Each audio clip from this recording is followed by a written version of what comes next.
Donc on est parti pour une vidéo où je vais donc faire de la conduite commentée, vous expliquer au fur et à mesure les dangers que vous pouvez avoir, ce que vous devez chercher sur la route, avec des infos et des pauses également. Bon, bonne vidéo à tous.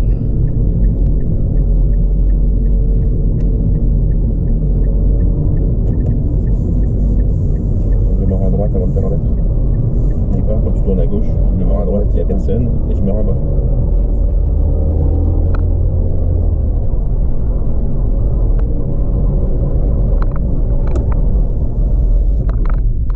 En giratoire, on va prendre à droite.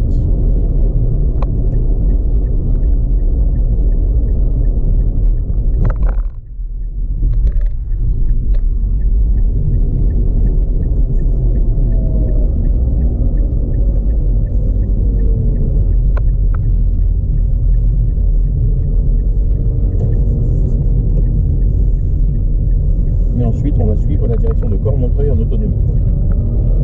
Donc là on peut voir sur le panneau de droite que Cormontreuil avec l'autoroute c'est sur la droite. Donc on va devoir prendre l'insertion autoroute sur la droite.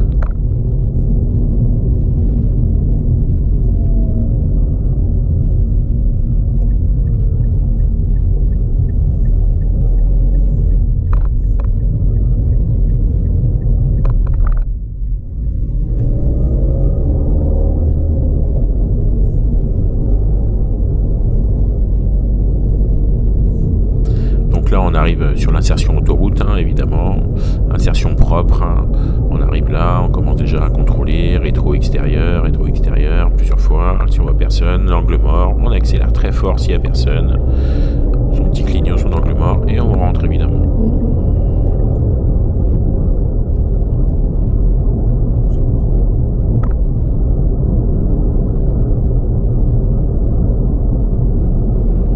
On continue toujours Cormontreuil.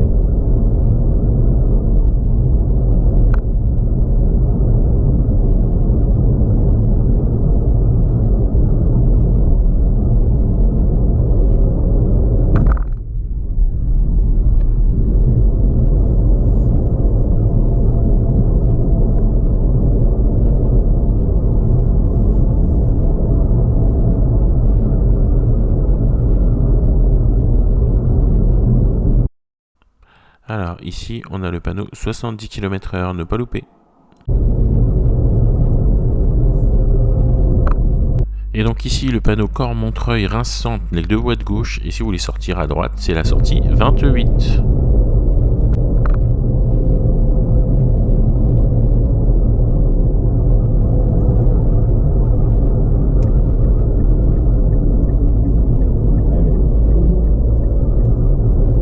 Donc là on arrive sur les panneaux, à gauche Cormontreuil, à droite Reims-Centre. Donc choisissez votre bonne voie et ne vous trompez pas.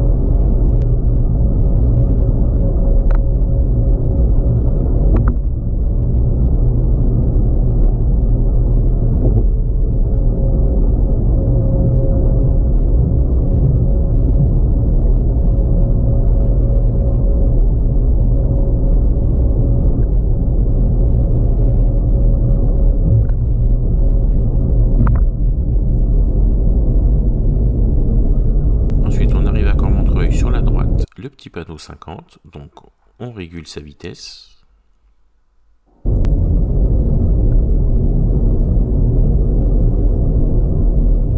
giratoire, on prendra la direction de Tessy.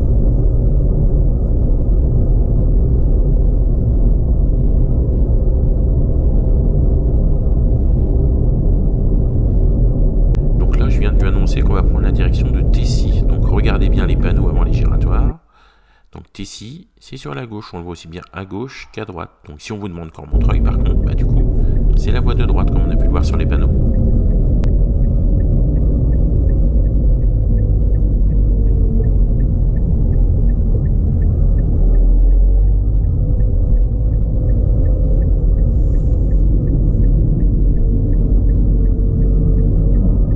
Clignot. Tu fais l'angle mort, t'as pas mis de clignot.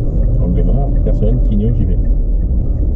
Donc là on vient de tourner à gauche au giratoire direction Tessy. Donc sur la droite on se méfie parce qu'on voit bien qu'il y a un premier panneau priorité à droite, un deuxième panneau priorité à droite. Donc s'il vous plaît, on ralentit, on observe cette prio et ensuite on relance. Et au giratoire, on ira à droite.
À la prochaine intersection.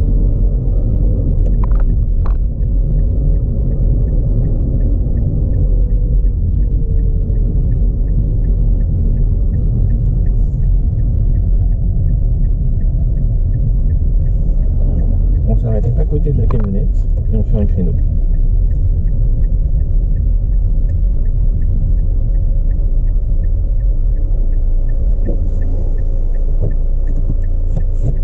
Donc en sécurité, à allure lente.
La manœuvre est terminée, donc on va couper le moteur et puis je vais lui poser les 3 questions. Parce que sachez qu'au permis, il y a 3 questions qui vont être posées, tout simplement.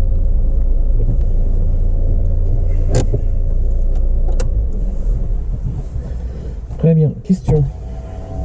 Question 89, donc question antérieure. Montrez le voyant signalant l'absence du bouclage de la ceinture de sécurité du conducteur. Il est pas là, attends. D'ailleurs. Voilà. On va retirer ta ceinture, ce sera plus simple. C'est pas celui-là. Il t'a dit? Ah oui. C'est celui-là, d'accord. Ok. Là on le voit là, puis t'es en rouge, tu vois. Tu peux dire qu'on le voit là en rouge, mais c'est celui-là que tu dois montrer. Ok. D'accord. En règle générale, à partir de quel âge un enfant peut-il être installé sur le siège passager avant du véhicule? 11 ans. Presque. Ça descend plus? Ah ouais? 10. Bon. Mais de base c'était 11, non? Non, c'est 10 ans. Ah, j'ai toujours cru que c'était 11. Non, c'est 10 ans. Alors, comment est composé le signal d'alerte du système d'alerte et d'information des populations SAIP, diffusé par les sirènes?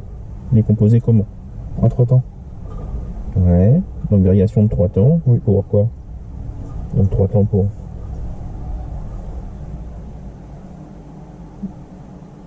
Il y a 2 codes distincts. Bon, le 3 temps, c'est... Bonne question. Je sais plus. Alors, il est composé de 2 codes distincts. Le 3 cycles successifs. Donc, en 3 temps, c'est quand ça sonne l'alarme. D'accord. Ouais. Et ensuite, un signe, un continu. Quand c'est continu, c'est que c'est la fin de l'alarme. Ok. D'accord. Ok. Et bien, du coup, quand tu es prêt, on repartira.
y a des sociétés partout, donc on se méfie. Il y a des véhicules sur la droite, hein, en effet, donc on se décale un petit peu.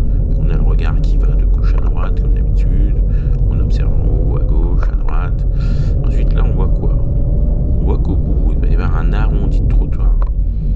Là, il y a un arrondi de trottoir, il n'y a pas de bateau, il n'y a rien. Donc, du coup, on se méfie. Parce que on peut le voir à droite là-bas, c'est un panneau de rue, c'est donc une priorité à droite, c'est une rue.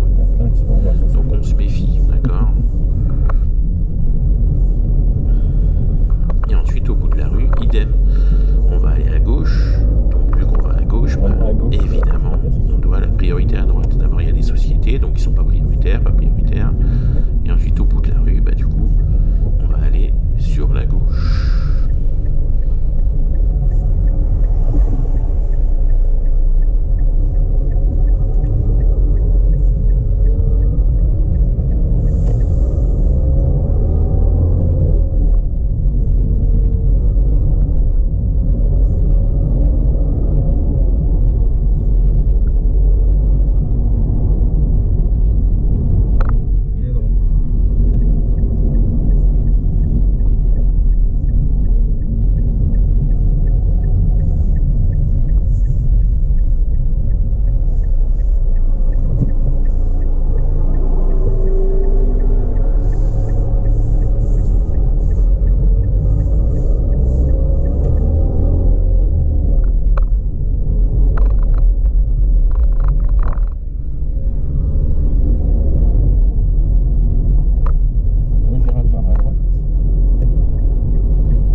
Qui nous annonce qu'il y a une voie de bus, et donc au sol, on voit bien qu'il y a une voie de bus. Donc on essaye de ne pas trop rouler dedans, d'accord? De se dégager, passer à côté. Et ensuite, au prochain giratoire, on va aller à droite, d'accord? Donc au giratoire, il y a toujours la voie de bus à côté. Donc évidemment, on surveille l'intérieur du giratoire devant soi, l'intérieur du giratoire. Ok. On fait un petit angle mort à droite pour être sûr qu'il n'y ait pas un vélo, une trottinette ou une voiture ou le bus qui arrive, évidemment. Et quand on peut s'engager, on s'engage. Mais on vérifie toujours sa droite avant de rentrer. Parce que ça arrive très vite, un véhicule qui passe dans la voie de bus. Avant de démarrer, toujours contrôler la voie de droite. Là, c'est éliminatoire. S'il y en a un qui s'est foutu dans la voie de bus, bah, tu ne le vois pas, tu le rentres dedans.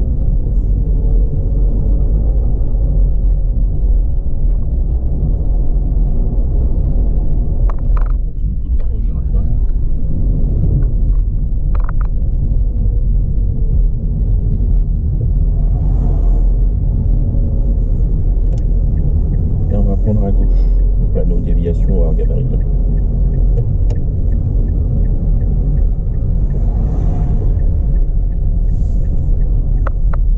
Ils ont un stop, hein. Et ici c'est pris à droite en fait.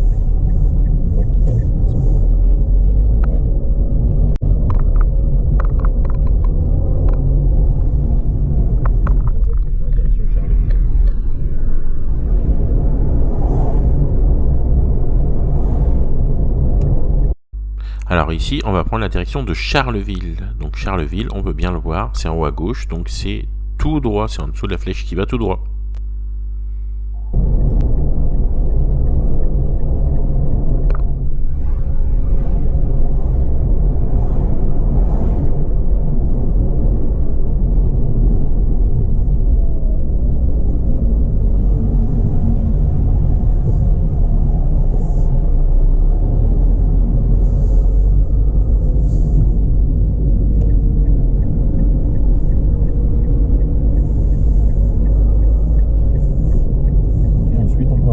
Vincent.